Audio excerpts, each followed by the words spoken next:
Vamos estudar a Bíblia? João, capítulo 3, verso 14 e 15. E assim como Moisés levantou a serpente no deserto, assim também é necessário que o Filho do Homem seja levantado para que todo quem nele crê tenha a vida eterna.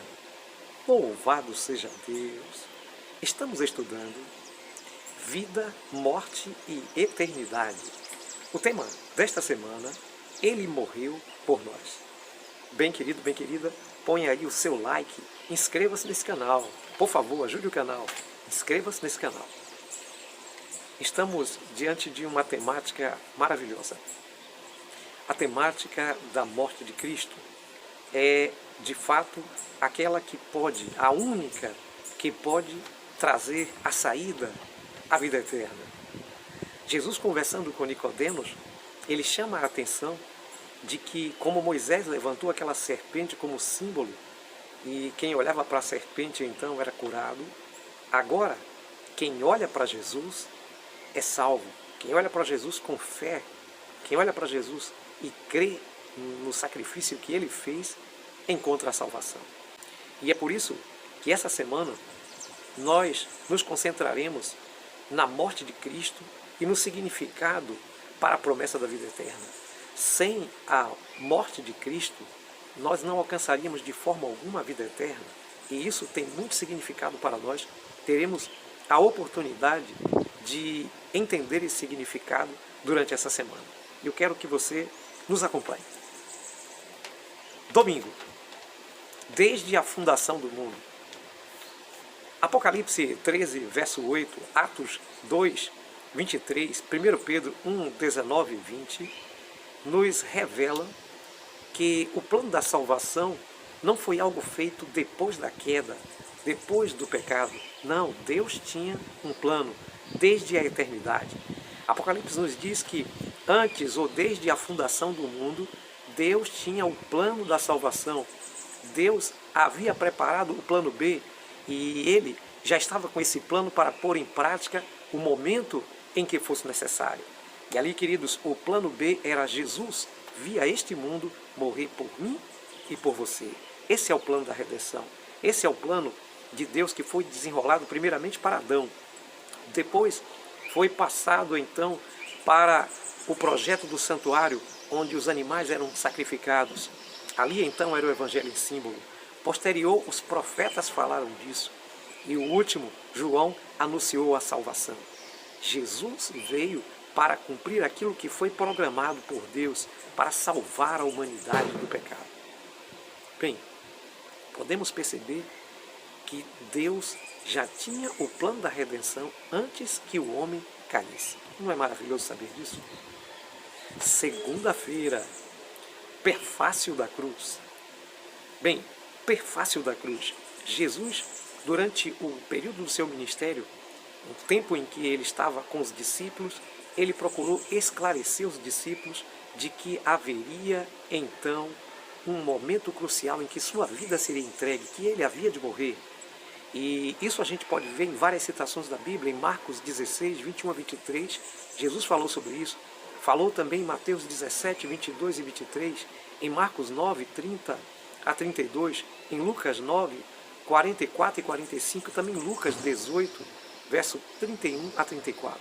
Todos esses versos, Jesus estava sempre advertindo os seus discípulos de que ele tinha um propósito e que mais ou menos há um ano ele chegaria a Jerusalém e seria então julgado, seria então condenado pela autoridade e morreria pela humanidade e ressuscitaria ao terceiro dia. Mas os discípulos estavam tão impressionados com o fato de terem o Messias e estavam tão ligados às doutrinas que eles recebiam dos saduceus e fariseus que o Messias faria o governo aqui na terra, que jamais passava pela mente deles que Jesus, o Messias deles, iria morrer. Por isso que lá no caminho de Emaús, um dos discípulos dizia: esperávamos que Jesus fosse aquele que traria a redenção de Israel. A redenção que ele pensava era a redenção política, de Jesus destruindo então os exércitos romanos. Mas isso não aconteceu. Jesus veio para trazer a redenção eterna. Bem, chegamos então, queridos, ao que nós podemos chamar de perfácio, perfácio da cruz. Jesus falou da cruz antes que ela acontecesse.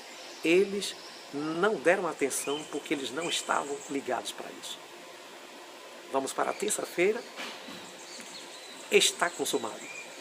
Em João capítulo 19, no verso 1 a 30, temos ali os últimos momentos de Jesus.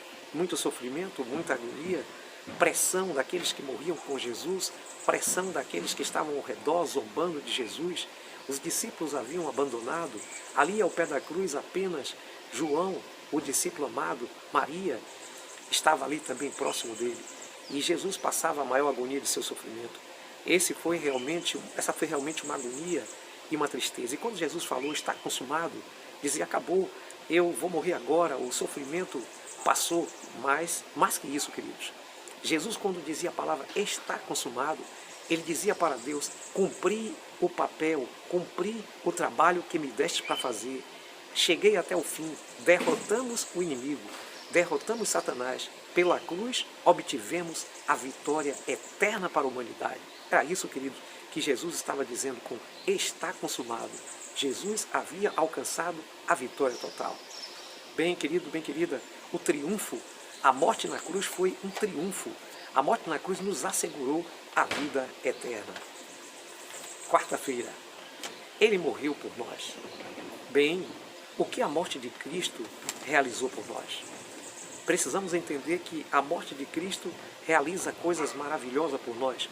Todo o que nele crê tem a vida eterna. Ela é o dom gratuito de Deus.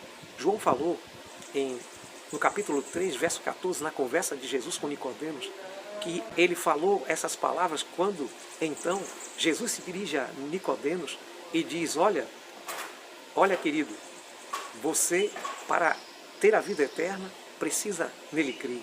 Todo aquele que nele crê tem a vida eterna. Todo aquele que nele crê não será condenado.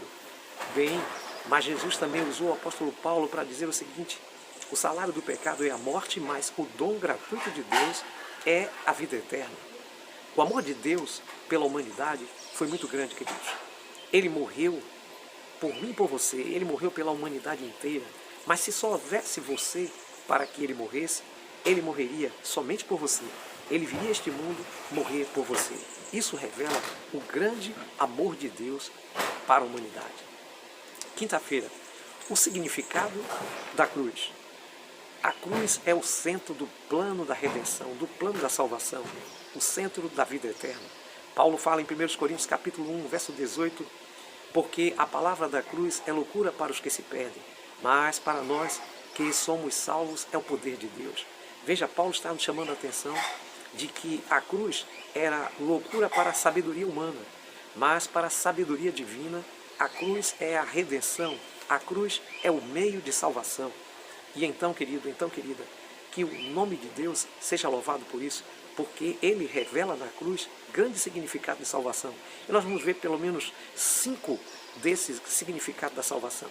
Primeiro, a cruz é a revelação suprema da justiça de Deus. O salário do pecado é a morte, mas Deus então se doou para a humanidade quando ele encarnou-se em Jesus e veio morrer por nossos pecados. Bem, podemos ver um outro ponto, a revelação suprema do amor. A cruz é a revelação suprema do amor. Lá em Romanos capítulo 5, verso 8, nos diz que ninguém se arriscaria a morrer pelo inimigo, mas Jesus Cristo morreu por nós quando nós ainda éramos pecadores. O ponto 3 nos diz que a cruz é a grande fonte de poder que quebra todo o pecado.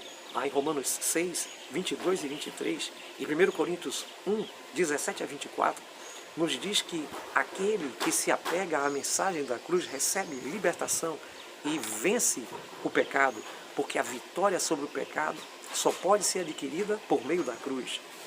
Nós temos também o ponto 4, a cruz é a nossa única esperança de vida eterna. Tudo que estamos fazendo e que poderemos fazer tem que se basear no sacrifício que ele fez primeiro por nós. Ele se entregou para nos salvar. E ela é a única esperança que você e eu podemos ter de ter a vida eterna. Por isso, lá em Filipenses 3, 9, Deus nos chama a atenção. E em 1 João capítulo 5, verso 11, nos diz que por meio de Jesus, então, recebemos a vida eterna. E o quinto e último ponto é o único antídoto contra a futura rebelião. Bem, Apocalipse 7, de 3 a 13, nos diz que o pecado não se levantará outra vez. Mas por que o pecado não se levantará outra vez? Porque aqueles que foram redimidos saberão, entenderão o grande sacrifício feito por Cristo na cruz. Deus é louvado, Deus é engrandecido por toda a vida eterna. Bem, você já entendeu o significado da morte de Cristo por nós. Ele morreu para te salvar, Ele morreu para me salvar. Agora, só basta aceitá-lo. É seu desejo aceitá-lo? Se é seu desejo, então ore comigo. Eterno e bom Pai, te peço a sua bênção e que o Senhor, Pai querido, aceite a minha vida como resultado do sacrifício que o Senhor realizou por meio de Jesus e em nome dele. Amém.